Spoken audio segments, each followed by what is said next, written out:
জবান দিয়ে স্বীকার করা, ওয়া তাআ লিজামিই উমুরিশ শরিয়াহ, এবং যত ইসলামের শরীয়ত আছে, বিধিবিধান আছে, এগুলোকে কাজে বাস্তবায়ন করা, এটার নাম হচ্ছে ঈমান। সুবহানাল্লাহ পড়লেন না? তাহলে আমরা ঈমান মানে বুঝে গেলাম শুধু জানলেই হবে না। বলেন, জানলেই হবে না, মানতে হবে। এই তো রাইট আনসার। বলেন, জানলেই হবে না, মানতে হবে। দিস ইজ কল্ড ঈমান। আচ্ছা, এখানে অনেক যুবক আছে দাড়ি নাই। I am not criticising anyone. কেন দাড়ি নাই?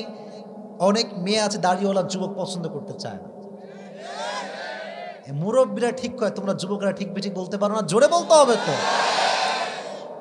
যদি কোনো মেয়ে দাড়িওয়ালা যুবক পছন্দ না করে, এটা সোজা বিটিএস সঙ্গে বিয়ে দিয়ে দিবে, আর কোনো খাওয়া নাই। ঠিক না যুবক ভাইরা বলো? BTS is only an option for them, those who dislike the beard.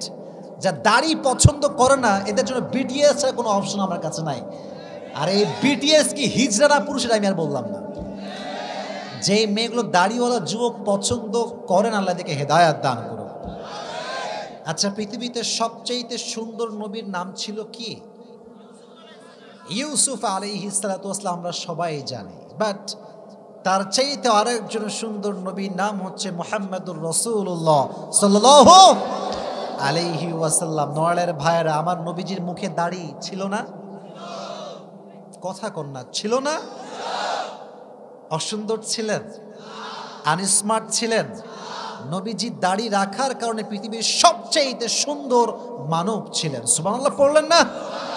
চাঁদের চেয়ে সুন্দর তুমি, নবী আমার কমলিহি ওয়ালা, দো জাহানের বাদশাহ তুমি, প্যারা নবী সাল্লে আলা, দো জাহানের বাদশাহ তুমি, প্যারা নবী সাল্লে আলা, চাঁদের চেয়ে সুন্দর তুমি, নবী আমার কমলিহি ওয়ালা। সুবহানাল্লাহ পড়ে। তাহলে ঈমান অর্থ হচ্ছে স্বীকৃতি দেওয়া, ঈমান অর্থ হচ্ছে বিশ্বাস করা। আমরা বিশ্বাস করি একজনকে, আওয়াজ দিয়ে বলেন তো তিনি কে? সেকেন্ড চ্যাপ্টার ঈমানের জন্য মাথায় রাখবেন। এই যুবকেরা, কথা মনোযোগ দিয়ে শুনতে হবে।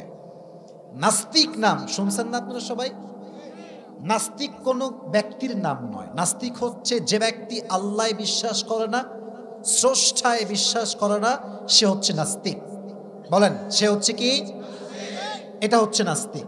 আর যে বিশ্বাস করে, যে আল্লাহকে বিশ্বাস করে, তারা হচ্ছে আস্তিক। আপনারা কথা বলেন না, মুরব্বীরা আমাকে সাপোর্ট দিচ্ছে। বলেন, নাম কি? যারা বিশ্বাসী এরা হচ্ছে আস্তিক, যারা বিশ্বাসী না তারা হচ্ছে। এবার বলেন তো, আমরা সবাই কি? জোরে বলেন না, আমরা সবাই কি? আস্তিক। এবার আসেন, what is the definition of success?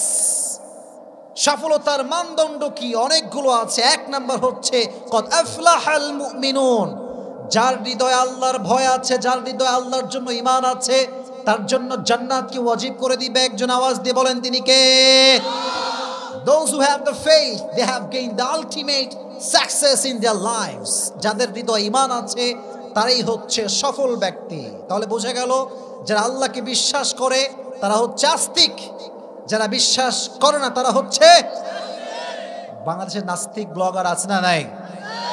আমার কথা হচ্ছে একটা, তুমি আমাকে গালি দাও আমি সহ্য করব, বাপকে দাও সহ্য করব, মাকে দাও সহ্য করব, আমার নবীকে একটা টু শব্দ করবা, আমার গায়ে এক ফোঁটা রক্ত থাকতে আমি সহ্য করতে পারবো না। এটা ঈমানই চেতনার কথা, এটা ঈমানের দাবি। আমি সব সহ্য করতে পারি, আমার নবীকে নিয়ে বাজে কথা বলবে, এটা আমি সহ্য করতে পারবো না। ঠিক আছে যুবক ভাইয়েরা? আপনারা জানেন যে 1 বছরই হবে মনে হয়, এক নাস্তিক বলেছিল যে আমার নবী নাকি নারী লোভী। তাই নাকি নবীজি আয়েশাকে মাত্র 6 বছর বয়সে বাল্য বিবাহ করেছেন। নাউজুবিল্লাহ পড়লেন না? আচ্ছা, আমার নবী কি নারী লোভী হতে পারে? ঈমানের কথা জোরে বলেন, আরো জোরে বলেন। আয়েশার সঙ্গে যখন বিশ্বনবীর বিয়ে হয়, আয়েশার বয়স ছিল মাত্র 6, আর যখন বাসায় ওঠাবে তখন ছিল 9। নাস্তিকরা বলে নবীজি তো নারী লোভী, তাই মাত্র 6 বছরে বাচ্চাকে বিয়ে করছে। নাউজুবিল্লাহ। মাথায় রাখবেন, নবীজি নিজে বিয়ে করেন নাই, আল্লাহ নিজেই নবীকে ওহী পাঠিয়েছেন। সুবহানাল্লাহ পড়েন।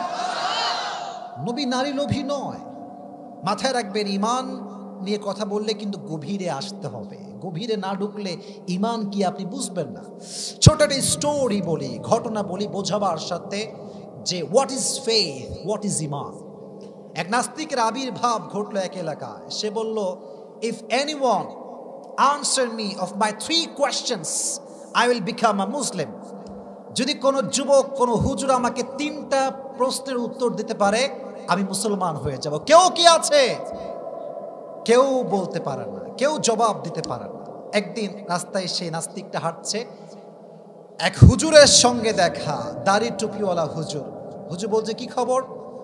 তুমি নাকি বলেছো তোমার প্রশ্নের জবাব যে দিতে পারবে তার কথায় তুমি ঈমান আনবা, মুসলমান হয়ে যাও। বলছে, ইয়েস ডেফিনেটলি আইল বিকাম আ মুসলিম। মুসলমান হয়ে যাবে, উত্তর দিলেই হবে। বলছে, কি কি প্রশ্ন? এই বাচ্চা, ওর না না, আপনার খেপবেন না, খেপা দরকার নাই। ওরা ঠিক আছে, ওরা বাচ্চা মানুষ, দুষ্টামি ওরাই করবে। তবে তুমি প্লিজ কথা বলবো না। তাকবীর দেন, লিল্লাহি তাকবীর। নাস্তিকের কয়টা প্রশ্ন বলেন না, কয়টা? নাম্বার 1, নাস্তিক বলছে, আচ্ছা তোমরা যে আল্লাহকে বিশ্বাস করো, can't you see your god? তুমি কি আল্লাহকে দেখো? বললো যে নো, আমি তো দেখি না। So why do you believe on that? বিশ্বাস করো কেন? দেখো না যা, বিশ্বাস করো কেন? First question. দ্বিতীয় প্রশ্ন বলো, আচ্ছা বলেন তো, জিন এবং শয়তান মাটির তৈরি না আগুনের তৈরি? বলেন না, মাটি না আগুন? আর জাহান্নামের যে শাস্তি হবে, এটা কি দিয়ে হবে? আগুন দিয়ে হবে। তো নাস্তিক বলছে, শয়তান তো একজন জাহান্নামী, তো সে তো নিজেই আগুনের তৈরি, আগুনের শাস্তি আগুন দিয়ে, হাউ কাম ইট পসিবল? এটা কেমনে সম্ভব? এটা আমাকে জবাব দিতে হবে। বলছে, আচ্ছা আরেকটা প্রশ্ন। কি বলো? লাস্ট প্রশ্ন। বলছে, আরেকটা প্রশ্ন হচ্ছে এইরকম, ভালো মন্দ সবই তো আল্লাহর পক্ষ থেকেই ঘটে, মুসলমানদের বিশ্বাস। তাহলে আদালত কেন? জজ কেন? উকিল কেন? ব্যারিস্টার কেন? বলছে, ও তাই নাকি? এই কথা শুনে হুজুর পায়ের কাছে একটা মাটির কলসি ছিল, দইরা ওর মাথায় মারছে। কিসের কলসি? মাটির কলসি। বলছে, কি খবর মুসলমান ঘরের সন্তান, জবাব দিতে পারবে না, তাই লাঠি দিয়ে আমাকে মাটি দিয়ে আঘাত করছো, কলসি দিয়ে আঘাত করছো। দ্বন্দ্ব লেগে গিয়েছে দুইজনের মাঝে। এবারে এই দ্বন্দ্ব গড়িয়েছে একদম কাজীর দরবারে, বিচারকের দরবারে, আদালতে। দুইজন দাঁড়িয়েছে। বলছে, হ্যাঁ হুজুর, আপনি একে মারছেন কেন এরকম কলসি দিয়ে, মাটির কলসি দিয়ে? বলছে, জনাব, তিনি আমাকে 3টা প্রশ্ন করেছে, একটা মার দিয়েছি, এই একটা মারে আমার 3টা জবাব লুকায় আছে। সুবহানাল্লাহ পড়লেন না? এই মাটির কলসি যে মারছি, এখানে 3টা জবাব আছে। যে কি, এটা কোনো কথা? Are you kidding? Doesn't make any sense. মাটির কলসি দিয়ে মেরেছেন, এখানে 3টা জবাব ইমানের ব্যাপারে কেমনে থাকতে পারে? বলছে, আছে। তো বলছে, প্রথম প্রশ্ন কি ছিল? বলছে যে তোমরা তো আল্লাহকে দেখো না, বিশ্বাস করো কেন? বলছে, ভাই আপনার বিচারটা কি বলেন? বলছে, আমাকে মেরেছে, আমার আঘাত লেগেছে। তো কি হয়েছে? বলছে, ব্যথা পাচ্ছি। ব্যথা কোথায়? ব্যথা দেখান। Show me your pain. ব্যথা কোথায় দেখান। নাস্তিক বলে, আরে মেয়ে পাগল নাকি আপনি? ব্যথা কি দেখানো যায় নাকি? ব্যথা অনুভব করতে হয়। হুজুর বলছে, দ্যাট ইজ দ্য পয়েন্ট। ব্যথা যেমন অনুভব করতে হয়, আমরাও আল্লাহকে অনুভব করে বিশ্বাস করি। সুবহানাল্লাহ বললাম না? আল্লাহর এই কুদরত, এই জমিন, এই মাটি, এই ফসল, এই চোখ, এই হাত, এই বডি, সবকিছু প্রমাণ করে there is existence of god. আল্লাহর অস্তিত্ব আছে না নাই? তুমি যেমন তোমার ব্যথাকে আমাদের সামনে শো করতে পারবা না, আমরা আল্লাহর অস্তিত্ব শো করতে পারবো না তেমন ভাবে, বাট আমরা প্রত্যেকটা জায়গায় অনুভব করতে পারি রব বলতে একজন আছেন। তিনি কে? নাস্তিক চুপ হয়ে গেছে। বলছে, আচ্ছা সেকেন্ড কোয়েশ্চেন বলো, এবার বলো, কেমন পারো দেখি তো। বলতে, সেকেন্ড কোয়েশ্চেন কি ছিল যুবক ভাইরা, বলেন দেখি। শয়তান হচ্ছে কিসের তৈরি? আর জাহান্নামের শাস্তি হবে কি দিয়ে? আগুনে। আগুনের শাস্তি হলে শাস্তি হবে কেমনে? বলছে, ঠিক আছে, এটা জবাব এখন দিচ্ছি। বলছে, আপনি কিসের তৈরি? নাস্তিককে বলছে, আপনি কিসের তৈরি? বলছে যে আমি তো মাটির তৈরি। এটা কিসের তৈরি? যাতে আপনাকে মারছি। বলছে, এটাও মাটির তৈরি। বলছে, মাটি দিয়ে আঘাত করলে যদি আপনার ব্যথা হয়, তাহলে বুঝতে হবে আল্লাহর এই শক্তি আছে, আল্লাহ আগুন দিয়ে শয়তানকেও জাহান্নামের আগুন শাস্তি দিতে পারে। ঠিক কিনা? চোখ মাটি দিয়ে আঘাত করলে যদি মাটির মানুষ কষ্ট পায়, তাহলে আগুনে আগুনে পুড়লে শয়তান কেন কষ্ট পাবে না? সুবহানাল্লাহ নাই? এবার আসেন লাস্ট আনসার, লাস্ট উত্তর কোথায় ইমানের ব্যাপারে? লাস্ট প্রশ্ন কি ছিল? বলছে যে যা ঘটে সব তো আল্লাহর পক্ষ থেকে, ভালো মন্দ সব আল্লাহ করে, তাহলে আদালত কেন, জজ কেন? তো হুজুর কয় তাই তো, আমিও তো তাই কই, আমি আদালতে কেন, আমি আদালতে কেন মিয়া? যে সব আল্লাহ করে তো আমার কোন বিচার হবে না আজকে, ঠিক কেনা বলো যুবকেরা? তাহলে বোঝা গেল সবকিছু আল্লাহর পক্ষ থেকেই হয়। ফালহামাহা ফুজুরাহা ওয়া তাকওয়াহা, আল্লাহ বান্দাকে ভালো মন্দের জ্ঞান দিয়েছেন, কোনটা ভালো কোনটা খারাপ বান্দা এটা বোঝে। বাট বান্দা যখন খারাপ কাজ করে তার জন্য আল্লাহ জাহান্নামকে নির্ধারণ করে দেয়, ঠিক কেনা যুবকেরা বলো?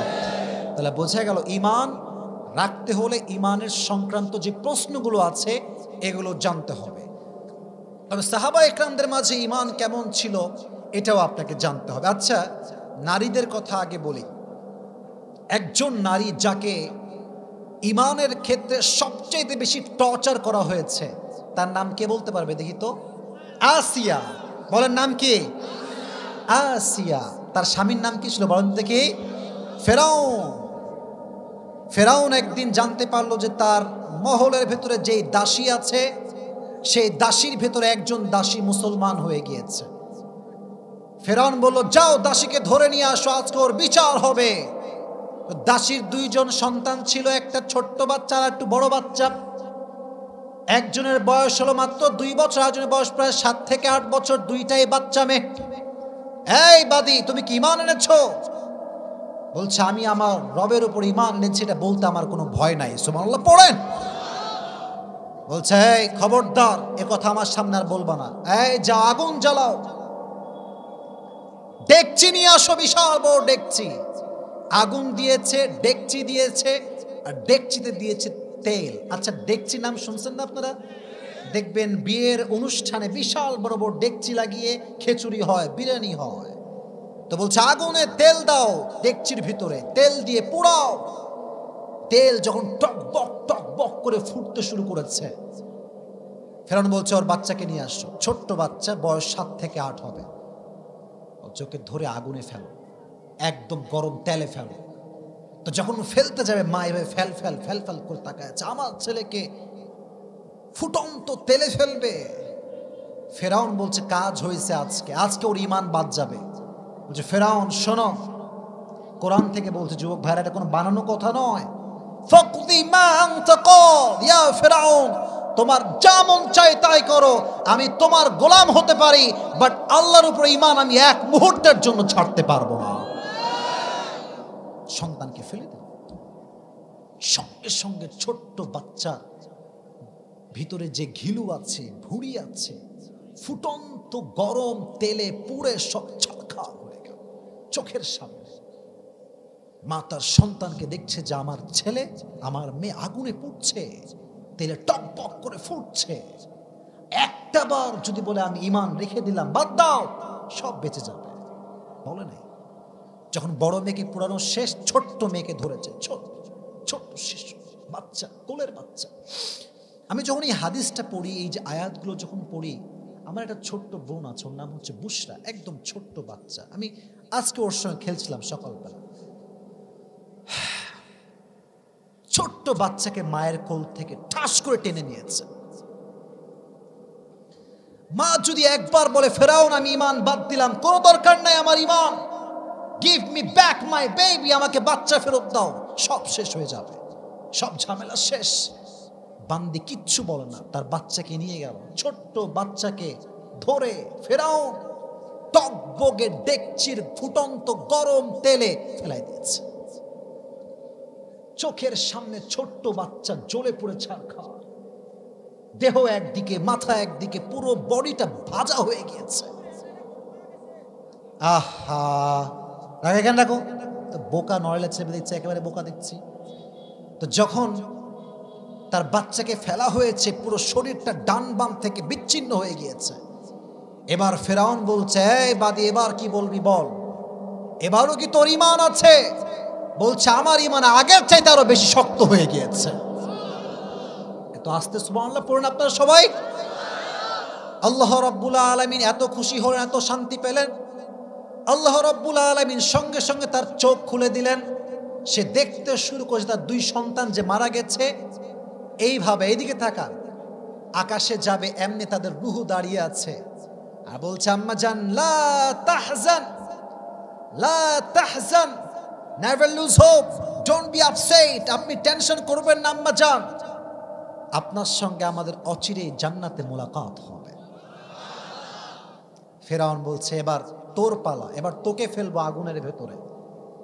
আহা, যখন আগুনে ফেলে দিবে তখন বলছে, আচ্ছা শোনো ফেরাউন, আমার মৃত্যুর আগে একটা আবদার করতে চাই, আবদারটা রাখবা? আচ্ছা বলো তোমার আবদার কি, শেষ মুহূর্তের সময় বলো, রাখবো। তো বলছে, আমার আবদারটা হচ্ছে এইরকম, যখন আমাকে পুড়িয়ে ফেলবা আমার দুই মেয়ের হাড্ডি এবং আমার হাড্ডি এক জায়গায় দাফন করবা, আলাদা করো না, এক কবরে তিনজনকে দাফন করবা। বলছে ঠিক আছে যাও, তোমার এই কথা রাখা হলো। তাকে আগুনে ফেললো, তার হাড্ডি গুড্ডি সব বিচ্ছিন্ন হয়ে গেল। মা মেয়ের কবর দেওয়া হলো এক জায়গায়, এক কবরে। 2000 বছর পরে প্রিয় নবী যখন মেরাজের সফরে যাবেন, বাইতুল মাকদাস থেকে নবীজি উঠতে শুরু করেছেন আকাশের দিকে। হঠাৎ করে তার নাকে সুঘ্রাণ ভেসে আসলো, জান্নাতের সুঘ্রাণ। নবীজি বলেন, আরে এই সুঘ্রাণ কই থেকে আসছে? জিবরাইল বলছে, নবী হে 2000 বছর আগে ফেরাউনের দাসীকে ঈমানের জন্য এখানে কবর দেওয়া হয়েছিল। তার হাড্ডি গুড্ডি থেকে আজও পর্যন্ত পৃথিবীর প্রত্যেকটা প্রান্তে প্রান্তে জান্নাতের খুশবু ছড়িয়ে যায়। ঈমান, this is called faith, this is called ঈমান। আর আমাদের বাঙালিদের ঈমান এত দুর্বল, 10,000 টাকা দিলে সরকারি কর্মকর্তা ঘুষের চাকরি দিয়ে দেয়। এটা আসতে ঠিক বললেন কেন আপনারা? জোরে বলতে হবে তো, ঠিক আছে না যুবক ভাইরা আমার কথাটা? বাংলাদেশে ঘুষ নাই তো ভাই, এটা তো বানাই বললাম আমি। ঘুষ আছে না, আছে না, আছে না, আছে না?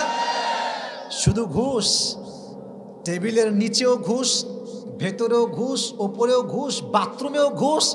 অনেক লোক আছে আন্ডার প্যান্টও ঘুষের টাকা রেখে দেয়। এটা হচ্ছে আমাদের ঈমান। আর যুবকদের ঈমান কেমন?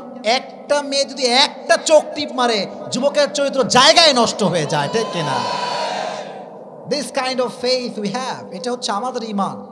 বাট আসিয়ার ঈমান থেকে আমাদের শিক্ষা হচ্ছে, তার দাসীর ঈমান থেকে শিক্ষা হচ্ছে, জীবন যাবে ঈমান যাবে না, ঠিক কিনা বলো যুবকেরা? যখন তার দাসীকে মেরে ফেলা হলো, এবার আসিয়ার কাছে খবর গেল তার দাসীকে মেরে ফেলা হয়েছে। আসিয়া কিন্তু অনেক আগে ঈমান এনেছে, বাট প্রাইভেটলি প্রকাশ করে নাই। ফেরাউন বলছে, হ্যাঁ আসিয়া এদিকে আসো আমার কাছে, শুনলাম তুমি নাকি ঈমান এনেছো, কথা কি সত্যি নাকি? তা আসিয়া বলছে, আমি আমার রবের উপর ঈমান এনেছি, এটা বলতে আমার কোনো ভয় নাই। সুবহানাল্লাহ পড়েন। বলছে, তোমাকে লাস্ট ওয়ার্নিং দিলাম, হয় ঈমান বাদ দাও, না হয় তুমি আমার উপর ঈমান আনো, যে কোনো একটা। ঈমান কি বাদ দিবা নাকি তোমাকে শেষ করব? বলছে, ফেরাউন আমি বুঝে গিয়েছি পৃথিবীতে স্রষ্টা কোনো মানুষ হতে পারে না, স্রষ্টা একজন, তিনি কে? এবার ফেরাউন তো গায়ে চলে পড়ে ছারখার। আমাকে বাদ দিয়ে আরেকজন গড, আমাকে বাদ দিয়ে আরেকজন ইলা, কত বড় সাহস! এই প্রজারা সবাই আসো, আসিয়াকে ধরো। সবাই আসিয়াকে ধরেছে, ধরে বলছে, এই নাও তোমাদেরকে চাবুক দেওয়া হলো। যতক্ষণ আসিয়া তার ঈমান ত্যাগ না করবে, চাবুক দিয়ে আঘাত করতে থাকবা, করতে থাকবা, করতেই থাকবা। আচ্ছা যুবক মুরব্বী আব্বাজানরা, মেয়েদের ত্বক, এই যে স্কিনটা, এটা কি ন্যাচারালি শক্ত হয় না মোলায়ম হয়? নরম হয়। মেয়েদের গা এমনিতে নরম। আসিয়ার পিঠে যখন চাবুকের আঘাত পড়েছে, প্রত্যেকটা আঘাতে তার পুরো জায়গাতে রক্ত জমে লাল হয়ে গিয়েছে। আসিয়া বারবার বলছে, আমি আমার ঈমান হারাবো না। শেষমেশ আসিয়া যখন বুঝে ফেললো যে আমার এই নির্যাতন কমবে না, বলল, আল্লাহ ইয ক্বালাত রাব্বি ইবনি লি ইনদাকা বাইতান ফিল জান্নাহ ওয়া নাজ্জিনি মিন ফিরআউন। আল্লাহ তুমি আমাকে নির্যাতন থেকে বাঁচাও, আর জান্নাতে তোমার পাশে আমাকে একটা ঘর বানিয়ে দাও। আল্লাহ বলেন, আসিয়া তোমার কথা কবুল, তোমার জন্য জান্নাতের পাশে একটা ঘর তৈরি হয়ে গিয়েছে। এমন অবস্থায় আসিয়াকে শহীদ করা হলো, আসিয়া কালেমার উপরে, ইমানের উপরে শহীদী মৃত্যু পেয়ে গেল। সুবহানাল্লাহ বললেন না? আসিয়ার জীবনী থেকে শিক্ষা হচ্ছে জীবন থাকতে ইমানকে বিসর্জন দেওয়া যাবে না। রাজি আছেন তো ইনশাআল্লাহ? আরে তরবারির সামনে মাথা নত হবে না, কাফেরের তরবারির সামনে আমরা মাথাকে বেয়ে দিব, গর্দান সামনে থাকবে, আর কথা হবে একটা, শহীদে মরণ পেতে প্রস্তুত আছি, কিন্তু কালেমার বিরুদ্ধে কথা বলতে প্রস্তুত না। ঠিক কিনা? এটা হচ্ছে ইমান। আচ্ছা এবার বলেন তো, এটা ব্রেক নেই, ওমরে ফারুক রাদিয়াল্লাহু তাআলা আনহুর নাম শুনছেন আপনারা সবাই? আচ্ছা এখানে কি হেফজোখানা মাদ্রাসা আশেপাশে আছে? আপনারা জিনিস খেয়াল করবেন, এদিকে তাকান। আপনাদের খুব ভাল লাগলো যে আপনারা এত সুন্দর করে বসে আছেন। আচ্ছা আমাকে 11টা পর্যন্ত বলা হয়েছে, আমি কি এরপর ওয়াজ করতে পারবো ইনশাআল্লাহ? না আমাকে দোয়া করতে হবে নাকি? এখন রাত বেশি হয়ে গেছে নাকি ভাই? আচ্ছা তাকবীর দেন, লিল্লাহি তাকবীর। দেখবেন মাদ্রাসার ছাত্র যারা আছে এদের যে চেহারা দেখবেন, মাঝে মাঝে আমার কথা বিশ্বাস না হলে দেখবেন যে এদের চেহারা দিয়ে একটা আলাদা ইমানের নূর বের হয়। আপনি পার্লারে যান, মেকআপ করেন, যত যাই করেন, একজন হাফেজ ছাত্রর চেহারায় যে নূর আছে ওই নূর আপনি কোথাও খুঁজে পাবেন না। এটা হচ্ছে আল্লাহ প্রদত্ত নূর। আমি যখন হেফজোখানায় পড়তাম ভাই, এখন তো মাহফিল করে শুকায় গেছি, অবস্থা খুবই খারাপ। আগে আমি খুব লাদুস লুদুস ছিলাম, মোটা কাটা ছিলাম আর কি। এটা প্রশংসা করছি না, আমি বোঝাচ্ছি আর কি। তো আমাকে একজন, এই মাইকের সাউন্ড একটু ডিস্টার্ব করছে মনে হয়, একটু ঠিক করে দেন একটু। আচ্ছা কোনো সমস্যা নেই, আমি আছি, কোনো সমস্যা নাই। আমাকে একজন বারবার বলতো যে আচ্ছা তোমরা এত সুন্দর কেন, তোমরা এত সুন্দর কেন? তা আমি আবার ওইসব কিছু বুঝতাম না যে সুন্দর অসুন্দর, বাচ্চা মানুষ কি বুঝে এগুলো, হেফজোখানায় পড়ি। তাই বললাম আচ্ছা হুজুর, আমাকে একজন লোক বারবার বলে যে তোমরা এত সুন্দর কেন? তো হুজুর বলতে তোমাকে এরপরে যে জিজ্ঞেস করে তুমি বলবা যে আমরা যেহেতু কোরআন সবসময় পড়ি তাই আমাদের চেহারা সুন্দর। সুবহানাল্লাহ পড়লেন না আপনারা সবাই? আল্লাহ প্রদত্ত একটা নূর আছে ইমানের। তো ওমরে ফারুক এমন একজন সাহাবী যার মাঝে এতটা ইমানের নূর ছিল যে ইমানের নূর দিয়ে সে সবকিছু অগ্রিম আগেই বুঝতে পারতো। সুবহানাল্লাহ পড়লেন না? আচ্ছা বলেন তো, আলী রাদিয়াল্লাহু তাআলা আনহু নাম আপনারা শুনছেন সবাই? হাদিসটা খুব মনোযোগ শুনুন যে ইমানের নূর কাকে বলে। একদিন আলী রাদিয়াল্লাহু তাআলা আনহু ঘুমিয়ে আছেন তাহাজ্জুদের নামাজের সময়, হঠাৎ করে স্বপ্নে আসছে প্রিয় নবী মুহাম্মদুর রাসূলুল্লাহ সাল্লাল্লাহু আলাইহি ওয়াসাল্লাম বলছে, ইয়া আলী আসো ফজরের নামাজটা পড়ে আসি একসঙ্গে। নামাজ পড়তে গিয়েছে মসজিদে। তো ফজরের নামাজের পরে মাসনুন দোয়া পড়ে আলী রাদিয়াল্লাহু তাআলা আনহু মসজিদ থেকে বের হয়েছে বাসায় যাবে বলে। এসেই দেখছে একজন বুড়ি মহিলা গেটের কাছে দাঁড়িয়ে আছে, তার হাতে ছোট্ট একটা পাত্র, এই পাত্রে আছে কয়েকটা খেজুর। নড়ালের ভাইয়েরা আছে কি? আপনারা বলেন মুরব্বী আব্বাজানরা আছে কি? খেজুর। বলছি ইয়া আলী, আমি তো কয়েকটা খেজুর নিয়ে আসছি, যাও তুমি নিজেও খাবা, নবীকেও দিবা। তো যখন আলী রাদিয়াল্লাহু তাআলা আনহু নবীকে বলছেন, নবী হে, একজন বৃদ্ধা মহিলা কয়েকটা খেজুর আপনাকে দিয়েছে ভাগ করার জন্য। তো নবী বললেন, না তোমাকে একটা খেজুর দিলাম, তুমি খাও এইটা, যাও। তো যখন খাওয়া শুরু করছে, এত স্বাদ খেজুরে, স্বাদে আলী রাদিয়াল্লাহু তাআলা আনহু বিভোর হয়ে গিয়েছে। বলছে, নবী হে জিদনি তামরাতান উখরা, আমাকে আরেকটা খেজুর বাড়ায় দেন, এ তো মহাস্বাদ। নবীজি বলছে, থাক একটাই খাও। এই কথা শুনে ওই যে খেজুরের স্বাদ, আলী রাদিয়াল্লাহু তাআলা আনহু ঘুম ভেঙে গেছে স্বাদের ঠেলায়। সুবহানাল্লাহ পড়লেন না? ঘুম থেকে উঠেই শুনছেন ফজরের আজান, হাইয়া আলাস সালাহ হাইয়া আলাল ফালাহ, আজান দিচ্ছে মুয়াজ্জিন সাহেব। নামাজে গেছেন, গিয়ে দেখছেন নামাজের জায়গায় দাঁড়িয়ে আছেন ওমরে ফারুক রাদিয়াল্লাহু তাআলা আনহু। তো যখন নামাজ পড়ে বের হবেন, দেখছেন the same story as it was before. ওই যে মুরব্বী মহিলা সে দাঁড়ায় আছে বাইরে, বলছে, আলী নাও কয়েকটা খেজুর নিয়ে আসছি, তুমি ওমরকে দাও, সবাইকে ভাগ করে দিবে। এবার আসেন ইমানের নূর কাকে বলে। এই দুইজন কই যায়, ওই দুজন কই যায়, ও মুরব্বী আব্বাজান, আচ্ছা আচ্ছা বসেন বসেন। মুরব্বী আব্বাজান গেলে কোনো আপত্তি নাই, বাট যুবক গেলে ওর প্যান্ট টেনে ধরে রাখতে হবে। ঠিক কিনা বলো যুবকেরা? যাবে কোথায়? জীবনে প্রথমবার আজকে আসছি, 1 ঘন্টা তো ওয়াজ আমাকে করতেই হবে যুবকেরা, ঠিক আছে না? তাকবীর দাও, লিল্লাহি তাকবীর। তো বলছে এই নেন খেজুরটা একটু ভাগ করে দেন। তো ওমর ফারুক বলছে ঠিক আছে, যেহেতু তুমি নিয়ে আসছো তোমাকে একটা দিলাম, নাও। তো আলী যখন খাওয়া শুরু করছে, এত স্বাদ, বলছে ইয়া ওমর জিদনি তামরাতান উখরা, আমাকে আরেকটা দেন। এবার ওমর ফারুক বলছে ইয়া আলী লাউ আন্না রাসূলুল্লাহ সাল্লাল্লাহু আলাইহি ওয়াসাল্লাম যাদাত লাজিদনা। হে আলী, আল্লাহর কসম করে বলছি, আমার নবীজি তোমাকে স্বপ্নে একটা খেজুর বাড়ায় দিত, তবে তোমাকে আমি নিজেও একটা খেজুর বাড়ায় দিতাম। সুবহানাল্লাহ। তো আসতে বললেন আপনারা। তা আলী বলছে আরে আমি যে স্বপ্নে দেখেছি এটা ওমর কেমনে জানলো? স্বপ্নের বিষয় যদি কেউ কাউকে না বলে কেউ কি জানতে পারে ভাই?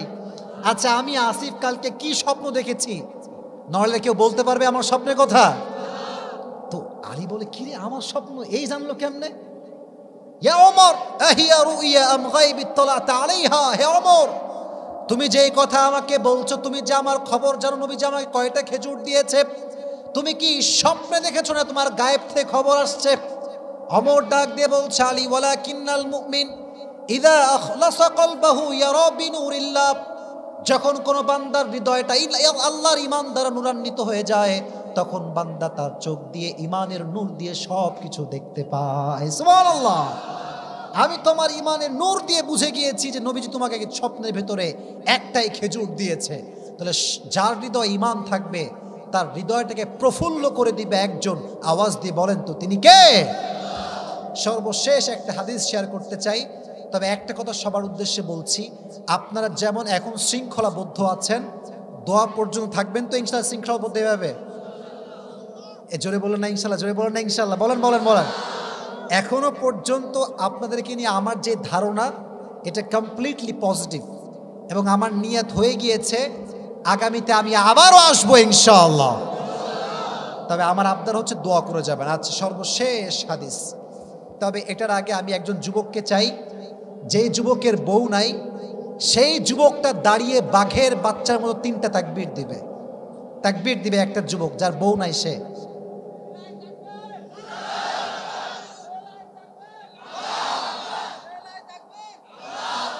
না, এটা হয়নি। বাঘের বাচ্চার মতো হুঙ্কার লাগবে। কেউ না এরকম বাঘের বাচ্চা।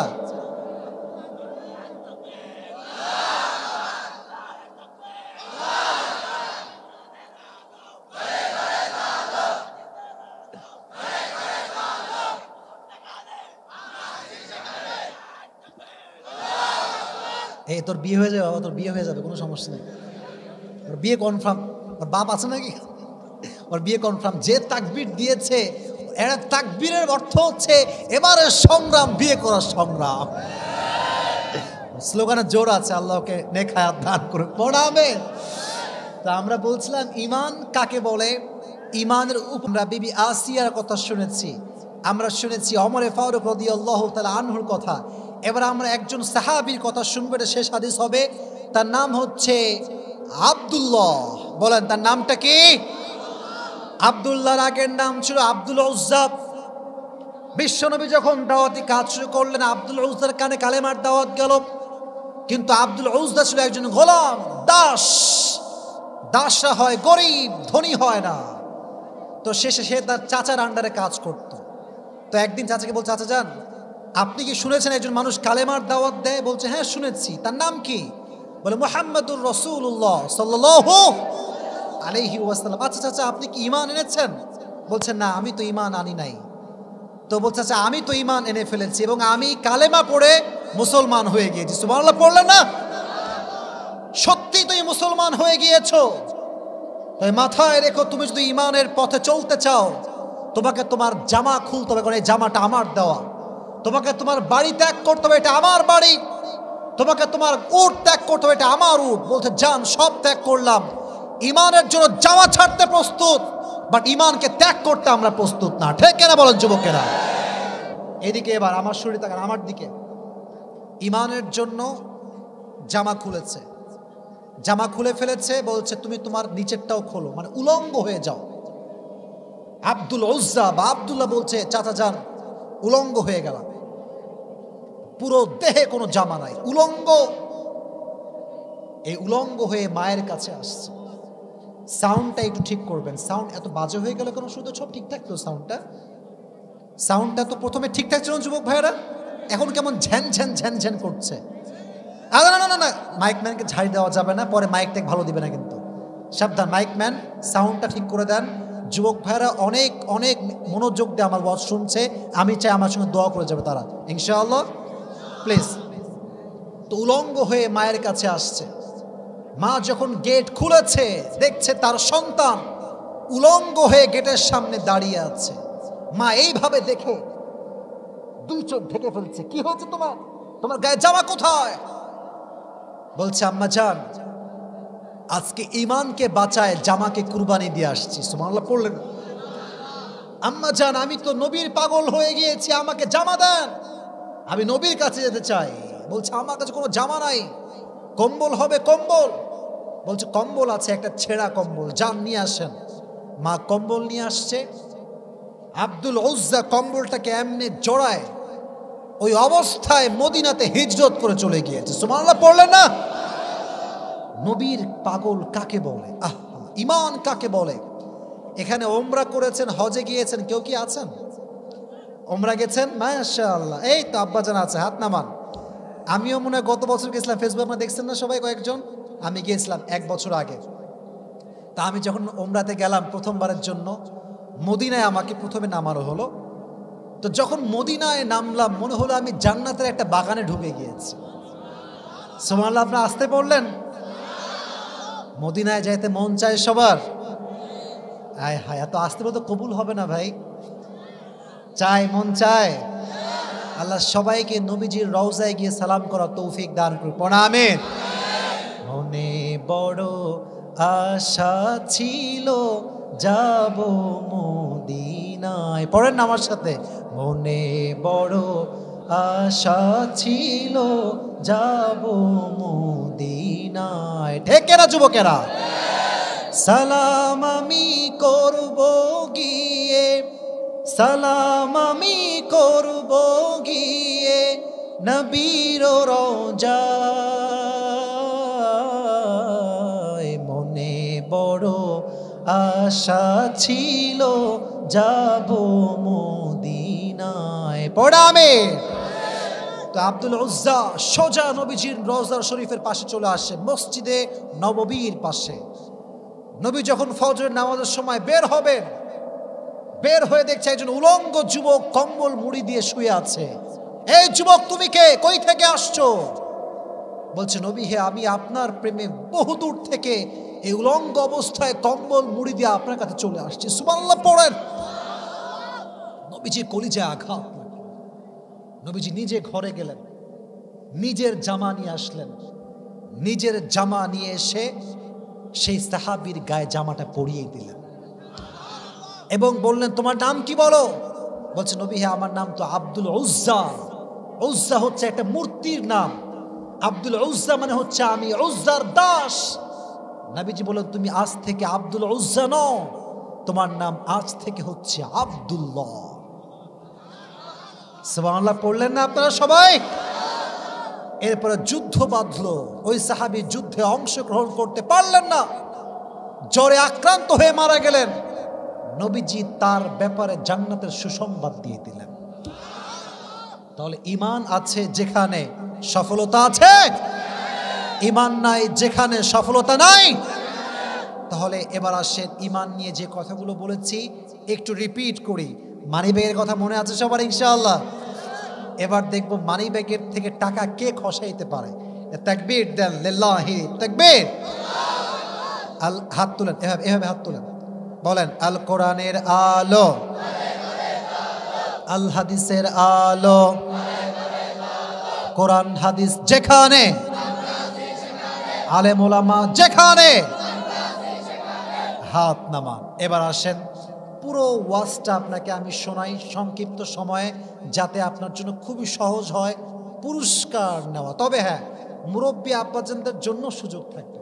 যদি কোনো মুরব্বী আব্বার মধ্যে হুজুর আমি রাজি আছি ওয়াজ শোনাবো, তবে তার জন্য পুরস্কার থাকবে। রাজি আছেন তো ইনশাআল্লাহ? এবার আসেন, আজকে আমাদের আলোচনার মূল বিষয়বস্তু ছিল কি?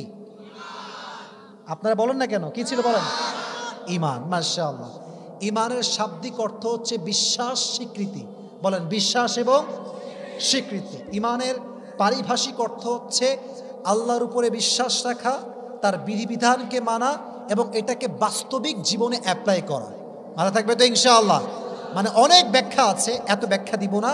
মাথায় রাখবেন ইমান অর্থ হচ্ছে আল্লাহকে বিশ্বাস করা এবং তার বিধিবিধান অনুযায়ী আমল করা। রাজি আছেন তো ইনশাআল্লাহ? 2 নাম্বার চ্যাপ্টার আমি বলেছিলাম যে ইমানের ক্ষেত্রে মাথায় রাখতে হবে সফলতার অর্থ আসলে কি। যার ইমান নাই তার কোনো, এদিকে শুনছে এদিকে শুনে নাই, যার ইমান নাই তার কোনো, কদ আফলাহাল মুমিনুন, যার ইমান আছে সে হচ্ছে সফল। কথাটা কার? বলে না, কথাটা কার? এখানে আমি একটা ছোট্ট স্টোরি বলেছিলাম নাস্তিকের, আমি জাস্ট কনসেপ্টটা বলছি। নাস্তিকের প্রশ্ন ছিল কয়টা? মাশাআল্লাহ মাশাআল্লাহ, বলেন কয়টা? এক, তোমরা আল্লাহকে দেখো না, so why do you believe on that? আল্লাহকে দেখো না, বিশ্বাস করো কেন? উত্তর ছিল এইরকম, আল্লাহকে আমরা দেখি না, বাট ভেতরে, বলেন ভেতরে আমরা কি করি? অনুভব করি। নাম্বার 1। নাম্বার 2 প্রশ্ন কি ছিল জানো ভাই? শয়তান হচ্ছে আগুনের তৈরি, তাহলে আগুনকে আল্লাহ আগুনের দ্বারা জাহান্নামের শাস্তি কেমন করে দিবে? প্রশ্ন আছে না নাই? তো হুজুর বলেছিল মানুষ যদি মাটির তৈরি হয় আর মাটির তৈরি মানুষকে যদি মাটির কলসি দিয়ে আঘাত করা যায়, তাহলে জাহান্নামের আগুন দিয়ে শয়তানকেও শাস্তি দেওয়া যাবে। থার্ড কোয়েশ্চেন ছিল এইরকম যে তোমরা যে ইমানের ব্যাপারে বলো যে আমরা সব বিশ্বাস রাখি, ভালো মন্দ যা হয় সব ঘটে কার পক্ষ থেকে? তাহলে বিচার কেন, আদালত কেন, শাস্তি কেন? That is the question. তো উনি বলেছিলেন এই কথা যে কথা সত্য, মতলব খারাপ। তোমার উদ্দেশ্য হচ্ছে এরকম যে আল্লাহ বান্দাকে ভালো মন্দ সব বুঝ দিয়েছে, বান্দা যেমন করে তেমনটা সে ফল পায়। ঠিক আছে যুবক ভাইরা? এটা হচ্ছে 2 নাম্বার চ্যাপ্টার ইমানের ক্ষেত্রে 3টা প্রশ্ন এবং 3টা উত্তর।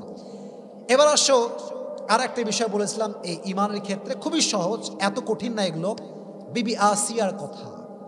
বিবি আসিয়ার ক্ষেত্রে আমরা জেনেছিলাম যে একটা গোলাম ছিল, দাসী ছিল, তার কয়টা সন্তান ছিল? মাশাআল্লাহ, বলেন কয়টা? 2টাকে ঝুলন্ত আগুন, ফুটন্ত আগুনে পুড়িয়েছে। ইমান ছেড়ে দিয়েছে? ইমান বাদ দিয়ে দিয়েছে? সব পুড়ে গেছে, ইভেন নিজেও পুড়ে গেছে, কিন্তু ইমান ছাড়ে নাই। সুবহানাল্লাহ পড়লেন না? এবার যখন বিবি আসিয়াকে ধরা হলো, উনিও কি ইমান ছেড়ে দিয়েছে? উনি বলেছেন ইমান আমি ছাড়বো না, আমি শহীদে মৃত্যুবরণ করতে প্রস্তুত। ঠিক কিনা বলেন? তবে শেষ কথা আসিয়া বলেছিলেন, এটা কিন্তু প্রশ্ন, এটা কিন্তু আমি জিজ্ঞেস করবো সবাইকে যে শেষ কথা কি ছিল। উনি বলেছিলেন আল্লাহ তুমি আমার জন্য জান্নাতে একটা ঘর বানিয়ে দাও এবং তুমি আমাকে ফেরাউনের জুলুম থেকে মুক্তি দান করো। এটা ছিল তার শেষ বাক্য। আল্লাহ তার দোয়াকে করার সঙ্গে সঙ্গে কবুল করে নিয়েছেন। এত আস্তে সুবহানাল্লাহ পড়লেন, জোরে সহ সুবহানাল্লাহ পড়েন। এরপরে শুনেছিলাম 4 নাম্বার কথা যে ইমানের একটা নূর আছে। আব্বাজানরা বলেন ইমানের একটা কি আছে? ওই যে বললাম হেফ যখন ছেলেপেলেরা কি করে, কোরআন শরীফ পড়ে, ইমান আছে, চেহারা একটা নূর আছে না নাই? তো একটা হাদিস বলেছিলাম, সংক্ষেপে বলছি, লং করবো না, যে ওমর ফারুক একবার আলীকে বলল, আলী যদি তোমাকে নবীজি একটা খেজুর বাড়ায় দিত আমি তোমাকে বাড়ায় দিতাম। তো এটা কি বাস্তবে ঘটেছিল, স্বপ্নে ঘটেছিল ভাই? স্বপ্নে। তো ওমর কেমনে বলল? ওয়ালাকিন্নাল মুমিনা ইযা আখলাসা কলবাহু ইয়ারা বিনুরিল্লাহ, যখন কোনো বান্দা আল্লাহর ইমানের নূরে নূরান্বিত হয়ে যায় তখন সে আল্লাহর নূর দিয়ে সবকিছু দেখতে পায়। সুবহানাল্লাহ পড়েন। আচ্ছা, সর্বশেষ বলেছিলাম একজন সাহাবী যার নাম আগে ছিল আব্দুল উজ্জা, ইমান আনার পরে তার নাম হয়েছে কি? আব্দুল্লাহ। ঘটনা এখানে শেষ নয়, যখন সে মারা যায় তার ব্যাপারে জান্নাতের সুসংবাদ দিয়েছে কে? মুহাম্মদুর রাসূলুল্লাহ সাল্লাল্লাহু আলাইহি ওয়াসাল্লাম। তার মানে হচ্ছে যার ইমান আছে তার জান্নাত আছে, যার ইমান নাই, টাকা আছে, গাড়ি আছে, বাড়ি আছে, খোদার কসম আল্লাহর কাছে তার 2 পয়সা কোনো মূল্য নাই। ঠিক কিনা যুবকেরা? এবার যে কোনো একজন যুবককে আমি চাই, যেই যুবকটা বীর পুরুষের মতো দাঁড়াবে, কোনো ভয় নাই, আমি প্রশ্ন করব, তুমি উত্তর দিলে তোমার পুরস্কার হয়ে যাবে ইনশাআল্লাহ। ভয় নাই ভাই, আমি আছি, আমি আছি। এখানে অনেক মুরব্বী যুবকরা আছে, হ্যাঁ মাশাআল্লাহ, দৌড় দিয়ে আসো তুমি। এই ভাই হ্যান্ড মাইকটা দেন তো, ওই যে হ্যান্ড মাইকটা। আজকে আমি দেখতে চাই যে ওয়াজ খালি ঠিক ঠিক বলছেন না ওয়াজ মুখস্থ হয়েছে, দেখবো আমি আজকে। দেন, হ্যাঁ মাইকটা অন করেছেন, মাইক ম্যান কই? হ্যাঁ হয়েছে হয়েছে, হ্যাঁ এবার দেন, ওনাকে দেন। তুমি কি মাদ্রাসায় পড়ো নাকি ভাই? আচ্ছা মাশাআল্লাহ মাশাআল্লাহ, এই তো এই আপনারা দেখে যাবেন তো ইনশাআল্লাহ। আচ্ছা বলেন তো, শেষ ভালো যার, বলেন না শেষ ভালো যার। আল্লাহ আমাদেরকে শেষটা ভালো করার তৌফিক দান করুক, পড়া আমিন। আর তোমাদের সবাইকে বলছে, যুবক ভাইয়েরা, এদিকে যুবকেরা, আমি যতক্ষণ মোনাজাত ধরে দোয়া শেষ না করছি, কেউ সেলফি তোলার জন্য ডান বাম করবো না, স্টেজে আসবা না, ঠিক আছে ইনশাআল্লাহ? আমি জাস্ট প্রশ্ন করবো, উত্তর দিবে সে। আচ্ছা প্রিয় ভাই, মাইকটা এভাবে রাখো, সালাম দাও সবাইকে। মাইক দাও, মাইক দাও, আবার দাও সালাম দেখি এবার।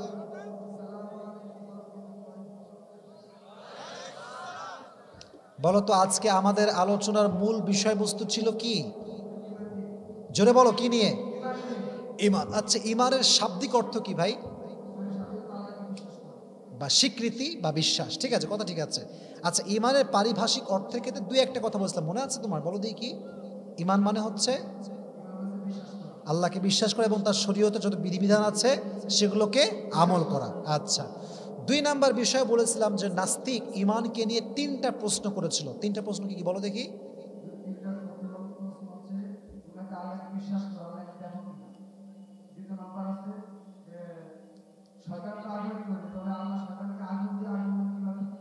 শাস্তি দিবে, হ্যাঁ মাশাআল্লাহ, ঠিক আছে। ভালো মন্দ তো আল্লাহর পক্ষ থেকেই হয়, তাহলে আদালত কেন? মারহাবা বলেন না আপনারা সবাই? You have to motivate him, man. You have to appreciate him. মারহাবা বলেন সবাই, আপনারা মোটিভেট করেন, কারণ সবাই দাঁড়ায়নি কিন্তু, একা দাঁড়াইছে। আচ্ছা খুবই সহজ ভাই, উত্তরগুলো একটু বলো দেখি। আমরা যে আল্লাহকে না দেখে বিশ্বাস করি, এর ব্যাপারটা কি আসলে?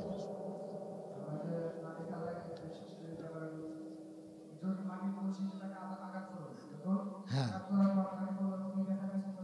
হ্যাঁ হ্যাঁ, মারহাবা বলেন আপনারা সবাই। আচ্ছা দুই নাম্বার প্রশ্ন উত্তরটা কি হবে ভাই? হ্যাঁ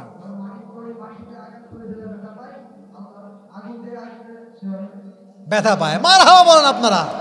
তিন নাম্বারটা খুবই সহজ, তুমি কিন্তু ভাবসাব তোমার খুব ভালো, তুমি পুরুষের বাবা আশা করা যায়। বলো তিন নাম্বার উত্তরটা কি ছিল? ওই যে আদালত কেন এখানে? হ্যাঁ মারহাবা বলেন আপনারা, উত্তর হয়ে গেছে, তোমার আর লাগবে না ব্যাখ্যা। হ্যাঁ এবার আসো, আমি বলেছিলাম যে ঈমানের ক্ষেত্রে একজন নারী যাকে সবচেয়ে বেশি কষ্ট দেওয়া হয়, তার নামটা কি ছিল? হয়নি, হ্যাঁ আপনার পুরস্কার দিবেন, আপনার বলেন কেন? ধরো মিয়া, আসিয়া রাদিয়াল্লাহু তাআলা আনহা। আচ্ছা ওনার যখন উনি শহীদি মৃত্যু বরণ করবেন, শেষ কথা আল্লাহর সঙ্গে কি ছিল বলো দেখি? আর একটা ছিল কি? দুইটা কথা ছিল, দুইটা কথা ছিল, একটা তুমি বললে, আর একটা বলো। এবং তুমি আমাকে ফেরাউনের জুলুম থেকে, মারহাবা বলেন আপনারা সবাই। আচ্ছা মারহাবা। এবার বলো ঈমানের একটা কি আছে? 4 নাম্বার বললাম, ঈমানের একটা নূর আছে। আচ্ছা ওমরে ফারুক যে স্বপ্নের ব্যাখ্যাটা আগে বলে দিয়েছিল, এর কারণটা কি ছিল? ঈমানের নূর। মারহাবা বলেন আপনারা সবাই। আচ্ছা সর্বপ্রথম তো পেরিয়ে গেল মোটামুটি, দুই একটা ভুলভাল বলছে, স্বাভাবিক ভুলভাল বলবে দুই একটা, ও তো বক্তা না। সর্বশেষ আমি একটা হাদিস বলেছিলাম একজন সাহাবীকে, তার নামটা কি ছিল ভাই? আব্দুল্লাহ বিন উজ্জা, তার নাম ছিল আব্দুল উজ্জা। আচ্ছা যখন সে মুসলমান হলো, তার নাম নবীজি কি রেখেছিলেন? মারহাবা বলেন আপনারা সবাই। আচ্ছা আব্দুল্লাহ যখন মারা যায়, তার ব্যাপারে নবীরা সুসংবাদ দিয়েছিলেন। মারহাবা মাশাআল্লাহ। কেন এই সুসংবাদটা কেন দিয়েছে? তার হৃদয়ে কি ছিল? ঈমানের নূর ছিল। মারহাবা বলেন আপনারা সবাই। তাকবীর দেন, লিল্লাহি তাকবীর। আল কোরআনের আলো, আল হাদিসের আলো। হ্যাঁ আসো আসো আসো, ওকে আসতে let him come here, come on, come on the stage. আসো এবার দিয়ে আসো না, কোন পাশ দিয়ে জায়গা? এ পাশ দিয়ে না? এই যুবকেরা, আজকে প্রমাণ হয়েছে নড়াইলের সন্তান সব মেধাবী সন্তান আমার সামনে বসে আছে, ঠিক কিনা? এটা ফেসবুকে মানুষ দেখবে যে তাদের ব্রেইন কত ভালো। মাথায় রাখবেন আমি একজন বক্তা, আমার ওয়াজ করা খুবই স্বাভাবিক, বাট ওর জন্য এত ওয়াজ করা এটা স্বাভাবিক নয়। আচ্ছা, তোমার জন্য আমার পক্ষ থেকে ভাই याद रखना हदिया चाहे कम हो या ज्यादा हो, मोहब्बत हमेशा मोहब्बत ही होता है। কথা ঠিক আছে যুবক ভাইরা? চাই কম হোক বেশি হোক, it's not a big deal. এটা আমার পক্ষ থেকে তোমার জন্য হাদিয়া, ঠিক আছে ইনশাআল্লাহ। আল্লাহ, তোমার নাম কি?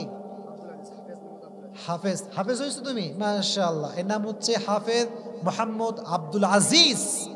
আল্লাহ তাকে আরো বেশি সম্মানিত করুক, পড়া আমিন। এবং আল্লাহ তাকে দিনের দায়ী হিসেবে কবুল করুক, পড়া আমিন। বসে পড়ো, তুমি এখানে বসো, হুজুরে বসে বসো। খুব ভালো উত্তর দিয়েছে না? আচ্ছা ঠিক আছে, বসো বসো বসো। আর শোনেন, কথা হচ্ছে কি, সবাইকে সুযোগ দেওয়া পসিবল না, কারণ একটা মাথায় রাখবেন, যদি আমি একজনকে বসাই দিলে সে কষ্ট পাবে, তো মোটামুটি সে পারছে, তার জন্য মারহাবা দিবেন না আপনারা সবাই এবার? আল্লাহ প্রত্যেকটা যুবককে আব্দুল আজিজের মতো ব্রেইন দান করুক, পড়া আমিন। আর এই যে যুবক ভাইয়েরা তোমরা এসেছো, আমি যে ওয়াজগুলো করলাম মাথায় রাখবা, ইমান যতক্ষণ তোমার হৃদয়ে আছে কোনো মেয়ের ফিতনা তোমাকে গ্রাস করতে পারবে না। আর ইমান যতক্ষণ পর্যন্ত আছে ফেসবুকে কোনো মেয়ে তোমার চরিত্রকে নষ্ট করতে পারবে না, ঠিক কিনা যুবকেরা? এই ইমান নিয়ে চলবা। আর মাথায় রাখবা, মেয়েরা কিন্তু খুবই ডেঞ্জারাস। আজকাল অনেক মায়েরা, অনেক মহিলারা ফেসবুকে 3 বাচ্চার মা, আর ফেসবুকে নাম দেয় অ্যাঞ্জেল সাদিয়া, অ্যাঞ্জেল প্রিয়া। যুবক পড়ে মহা বিভাগে যে আমি কই আসলাম, এটা তো কনফার্ম জান্নাতি মেয়ে, রিকোয়েস্ট পাঠায়, কিন্তু এটা মায়ের বয়সে যুবক টের পায় না। তো মাথায় রাখতে হবে, ইমান আছে যেখানে ফিতনা থাকবে না। দুজন কই যায়, বসেন বসেন বসেন। আল্লাহ আমাদের সবাইকে ইমানের নূরে নূরান্বিত হওয়ার তৌফিক দান করুন, সকলেই পড়া আমিন। আমাকে সময় দিয়েছে যা, তার চেয়ে একটু বেশি হয়ে গেছে, 11:30 বাজতে গিয়েছে। তবে আমি একটা ওয়াদা করছি, যুবক ভাই এদিকে এদিকে এদিকে এদিকে, একটা কথা মাথায় রাখবেন, আজকের এই মাহফিল যুব সমাজ আয়োজন করেছে, মুরব্বী আব্বাজানরা সাপোর্ট দিয়েছে, আপনারা অ্যাপ্রিসিয়েট করবেন, দান করবেন, সহযোগিতা করবেন। আগামী যদি মিজানুর রহমান আজিজ বাংলাদেশে আসে, তাহলে তাকে নড়াইলমারিতে আবার আসতে হবে এই জায়গাতে, ঠিক কিনা বলো যুবকেরা? আল্লাহ সেই তৌফিক যুবকদেরকে দান করুক, সকলের পড়া আমিন। এই তোমার দোয়া করবেন আমার সাথে। এই কালো কালো কালো গেঞ্জি, বসো বসো, খবরদার। না না, এত সহজ না, এত সহজ না বাবা, এটা অন্য মাহফিল না, এটা আমাদের মাহফিল। খবরদার কোনো ডান বাম করা যাবে না। তো এই যুবক যারা আছো, কমিটির যুবকেরা কই? কমিটির যুবকরা কই? কারো নামে দোয়া করতে হবে এমন কেউ দান করেছে এরকম কিছু স্পেসিফিকলি প্রশ্ন? এই প্রশ্ন উত্তর কি পড়া যাবে না? দোয়া করে দেবো, রাত অনেক বেশি হয়ে গেছে ভাই। না তো দোয়া করে দে ভাই, এই যে আমাকে বলছে প্রশ্ন পড়া যাবে না, দোয়া করে দেবো ইনশাআল্লাহ। এটা প্রশ্ন পড়বো? আচ্ছা ঠিক আছে, কেবল শুরু। আচ্ছা ঠিক আছে, 1 2 ভাই রে ভাই, প্রশ্ন কি বিশাল বড় রে ভাই, কার প্রশ্ন এইটা? আচ্ছা তাহলে প্রশ্ন পড়ছি ইনশাআল্লাহ। না পরে কিছু বলেন, হুজুর আপনি আমাদের প্রশ্ন কেন শোনেন, আমার দোয়া করবো এখন। তাকবীর দেন, লিল্লাহি তাকবীর। হুজুর আসসালামু আলাইকুম। ওয়ালাইকুম আসসালাম। ইসলামিক আইনে মেয়েদের ডিভোর্স জায়েজ না, কিন্তু স্বামীর কোনো দোষ ছাড়া মেয়েরা ডিভোর্স দিচ্ছে। হুজুর ডিভোর্স ব্যাপারে কিছু কথা বলেন যাতে করে মা বোনরা এই ভুল না করে। কে ঠিক বললো রে? আচ্ছা ভাই, কথা ঠিক আছে, আপনার কথা ঠিক আছে। আচ্ছা ঠিক আছে, ভাই মনে খুব ঝামেলার মধ্যে আছে। যাই হোক, আল্লাহ ভাইয়ের বউ কেনে খায়াত দান করুক, পড়া আমিন। দেখেন এদিকে হাসবেন না, খালি হাসলে হবে না। বাংলাদেশের আইনের এদিকে, তুমি একটু এদিকে বসো, আমার আব্বাজানরা বসে আছে, সাইড দাও সাইড দাও। বাংলাদেশের আইনের ল অনুযায়ী মেয়েরা স্বামীকে ডিভোর্স দিতে পারবে, বাট ইসলামের আইনের ল অনুযায়ী মেয়েরা তার স্বামীকে ডিভোর্স দিতে পারবে না, পারবে না। এটা ইসলামের আইন নয়। ইসলামের আইন হচ্ছে, এই কথা কি বোঝা যায়? আচ্ছা, ইসলামের আইন হচ্ছে এরকম, যদি কোনো মেয়ে বুঝে ফেলে যে my husband is not perfect for me, আমার হাজব্যান্ড আমার জন্য পারফেক্ট নয়, আমার সংসারটা ভালো যাবে না, সেক্ষেত্রে কি হবে? فإن خفتم ألا يقيما حدود الله فلا جناح عليهما فيما افتدت به تلك حدود الله فلا تعتدوها ওয়া মান ইয়াতাআদ্দা হুদুদাল্লাহি ফাউলাইকা হুমুয যালিমুন। এখানে আল্লাহর প্রভিশন বা ইসলামের বিধানটা হচ্ছে এইরকম, মেয়ে তার স্বামীকে ফিদিয়া দিবে। ফিদিয়া মানে হচ্ছে নির্দিষ্ট কিছু সংখ্যক টাকা, এই টাকার বিনিময়ে সে তার স্বামীর থেকে তালাক নিবে। কথা কি বোঝা যায়? তার মানে সে টাকার বিনিময়ে তালাক নিবে তার উপরে, বা সে নিজের থেকে তালাক দেওয়ার অধিকার ইসলাম থেকে রাখে না। ঠিক আছে না যুবক ভাইয়েরা কথাটা?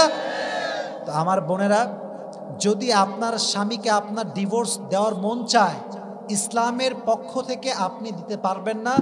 নিয়ম হচ্ছে ফিদিয়ার মাধ্যমে তালাকটা নিতে হবে। এখন যেহেতু মেয়েরা এখন খুব অ্যাডভান্স হয়ে গিয়েছে, স্বামীরে কয় তোরে বিয়ে করছি তোর কপাল ভালো রে, তোর মতো কাইল্লা আমি বিয়ে করছি। আছে না আছে না আছে না আছে না আছে না আছে না? বোন আমার, সময় থাকতে যুবককে মেনে নেন। এবার কাইল্লা পাইছে না, আগামীতে টাকলা পাবেন, এটা মাথায় রাখবেন। আর আমি দেখেছি ভাই, এটা আমার বাস্তবিক অভিজ্ঞতা, যুবকদের থেকে আমি শুনেছি, যত মেয়ে রূপের বড়াই করছে বেশিরভাগ কাকুর সঙ্গে বিয়ে হয়েছে। ভালো করে মিলাই না তোমরা। তো বোনদেরকে ওর বোনেরা আমার, প্লিজ মেহেরবানি করে ডিভোর্স নিয়ে বাড়াবাড়ি করবে না, মাথায় রাখবেন। আবগাদুল হালাল আত তালাক, পৃথিবীতে সবচেয়ে নিকৃষ্ট বৈধ কাজের নাম হচ্ছে তালাক। তালাক কখনো ভালো কাজ হতে পারে না। বাট যদি কখনো এমনই হয় যে তালাক দেওয়াই লাগবে, মানে দিতেই হবে, কিচ্ছু করার নাই, সেক্ষেত্রে পুরুষ দিবে, নারীর দেওয়ার অধিকার ইসলামে। আল্লাহ আমার বোনকে এই কথাটা বোঝার তৌফিক দান করুক, সকলে পড়া আমিন। আচ্ছা, আরো অনেক প্রশ্ন আসছে, এই প্রশ্নটাও তালাক সংক্রান্ত। মাথায় রাখবেন, তালাক এটা আমার কাজ না, এটা হচ্ছে মুফতিদের কাজ। যেটা মুফতিরা আছে, তাও হুজুররা বলেন এই কথা যে তালাকের মাসলা মুখে বললে হবে না, কি কি হয়েছে এটা লিখিত আকারে দিবা, এটা ফতোয়া বোর্ডে যাবে, মুফতিরা এটাকে জাস্টিফাই করে দেখবে। আমরা হুজুররা হয়ে গেছি খুব তেজ, মানে নিজে একটা উত্তর দিতে পারলে বিশাল বড় আলেম হয়ে গেল। ইমাম আহমদ ইবনে হাম্বল রহমতুল্লাহ এর কাছে কেউ আসলে বলতো হুজুর মাসলা কি হবে, বলতো আমি জানি না, আমি ভাই পারবো না, আমার দ্বারা বাধা হবে না। আরে ভাই বিশাল বড় ইমাম, আমি পারবো না ভাই। আর আমরা হুজুররা যা মন চায় তাই বলে দেই। ঠিক আছে না যুবক ভাইয়েরা? এই অহংকার করা যাবে না। তাই আমি বললাম মেয়েদেরকে, বোনেরা বাড়াবাড়ি করবেন না। আর বিশেষ করে বোনদের জন্য আমার উদ্দেশ্য থাকবে, যেই মেয়ের স্বামীর সঙ্গে তার ব্যবহার ঠিক নাই, তার জান্নাত হারাম হয়ে যাবে। যেই মেয়ে তার স্বামীকে ঠিক রাখতে পারে না, তার চরিত্র নষ্ট হয়ে যাবে। আর যাদের বিয়ে হয়নি মেয়েদেরকে বলবো, ওই পাশে মেয়েরা আছে, মাথায় রাখবেন, আপনি যদি 3 ঘাটের পানি খেয়ে আপনার স্বামীকে বিয়ে করেন, আপনার স্বামী 10 ঘাটের পানি খেয়ে আপনাকে বিয়ে করবে। আর যুবক, তুমি যদি 3টা প্রেম করে বিয়ে করো, তোমার বউ 14 ঘাটের পানি খেয়ে তোমাকে বিয়ে করবে। তুমি লুচ্চা হবা, তোমার বউ হবে আল্লাহ ওয়ালি, এটা তুমি ভাইবো না, এটা তুমি ভাইবো না বাবা। तुम जैसा होगे तुम्हारी बीवी भी वैसा ही होगा। अल खबीसातु लिल खबीसीन वल खबीसून लिल खबीसात वत्तय्यिबातु लित तय्यिबीन वत्तय्यिबून लित तय्यिबात। Good character people, they will have good character people, and bad character people, they will have bad character people. যার চরিত্র যেমন হবে তার বউ তেমন হবে, ঠিক না? আল্লাহ প্রত্যেকটা যুবককে, প্রত্যেকটা মা বোনকে চরিত্র হেফাজত করার তৌফিক দান করুন, সকলে পড়া আমিন। ওই সেই দিন আমার মাহফিল ছিল নাটোর। নাটোরের নাম শুনছেন? রাজশাহী জেলার নাম হচ্ছে নাটোর। তো এক যুবক আমাকে প্রশ্ন দিয়েছে, বিশাল লম্বা প্রশ্ন। বলেছে, হুজুর আমি একজন মেয়েকে ভালোবাসতাম, পরে আমার আব্বা আম্মা রাজি হয়নি, তাই পালাই বিয়ে করছি। এই পালাই বিয়ে সমাজে আছে না নাই? বাপ মাকে মাইনাস করে যুবকরা পালাই বিয়ে করে ফেলে। বাট মাথায় রাখতে হবে, ওলামা একরামদের মতামত আছে এই বিষয়ে, পালিয়ে বিয়ে করলে তার বিয়েটা বাতিল হয়ে যাবে। কথা ঠিক আছে যুবক ভাইয়েরা? 2টা মতামত আছে। তো আমি সেই দিন মাইকে বললাম যে ভাই এটা আমি উত্তর দিব না, এটা অন্য হুজুর উত্তর দিবে। তো ডান পাশ থেকে হুজুর বলছে এটা জায়েজ, কোনো সমস্যা নাই। তো আমি পরে বললাম যে হুজুর জায়েজ তো ফতোয়া, এটা আমিও জানি, এটা তো আমরা পড়াশোনা করেছি, কিন্তু বিষয় কি জানেন, কিছু কিছু বিষয় আছে জায়েজ, বাট বললে ঝামেলা শুরু হয়ে যাবে। যেমন আজহারি সাহেব বলেছিলেন যে মেয়েদের জন্য মুখ খুলে পর্দা করা জায়েজ। উনি বলছেন এটা রুখসত, রুখসত ওলামা একরাম বুঝবে, কওমি ছাত্র বুঝবে, আলিয়া ছাত্র বুঝবে, সাধারণ মানুষ কিন্তু বুঝবে না। কথা ঠিক আছে যুবক ভাইয়েরা? কিছু কিছু ফতুয়া আছে চাইলেও দেওয়া যায় না, কারণ এই ফতুয়াগুলো আমরা বুঝি, সাধারণ জনগণ বোঝে না। আচ্ছা বলেন তো ভাই, মুখ খোলা জায়েজ বুঝলাম, যেই হুজুর এই কথা ফতুয়া দিবে সে কি তার বউকে মুখ খুলে ঘুরে বেড়াবে? যত হুজুর আছে দেখবেন সবগুলার বউ একেবারে চাদর মাদর মুড়িতে ঢেকে ফেলে। কথা ঠিক আছে যুবক ভাইয়েরা? এই চেহারাটা হচ্ছে central of all the beautiness. একটা মেয়ে দেখতে কতটা সুন্দরী, তার চেহারা কাটিংই সব বলে দেয়। ঠিক আছে যুবক ভাইয়েরা? তো আজহার সাহেব পরে কিন্তু ক্ষমা চেয়েছেন যে সব ফতুয়া সব জায়গায় দেওয়া যাবে না। তো আমার যদি কোনো কথা ভুল হয় আমাকে মাফ করবেন। আর আমি প্রত্যেকটা বোনের জন্য দোয়া করি, আল্লাহ প্রত্যেকটা বোনকে ইসলামের বিধিবিধানের বাহিরে যদি কাজ করে আল্লাহ হেদায়াত দান করুন। পড়া আমিন। আমার ডানে বামে ওলামা একরাম বসে আছে, হুজুররা বসে আছে, অনেক যুবক আমাকে সাপোর্ট দিয়েছে। প্রত্যেকটা যুবককে আল্লাহ তাআলা ঈমানের নূরে নূরান্বিত হওয়ার তৌফিক দান করুন। সকলে পড়া আমিন। এবং আজকের এই মাহফিলের যারা কমিটি আছেন, কথা বলুন না ভাই, কমিটি থেকে বলবো ভাই আপনারা যেই পরিমাণ কল দিয়েছেন, আমি নামাজ পড়ে আছে শান্তি পাই নাই। সত্যি এশার নামাজে দাঁড়াইছি, কোনো মতে আমি 2 রাকাত নামাজ কসর পড়ছি, বেতের নামাজ পড়ে বের হয়ে গেছি, কারণ কমিটি বলছে হুজুর আসতে হবে, অনেকে বলছে আপনি আসবেন না।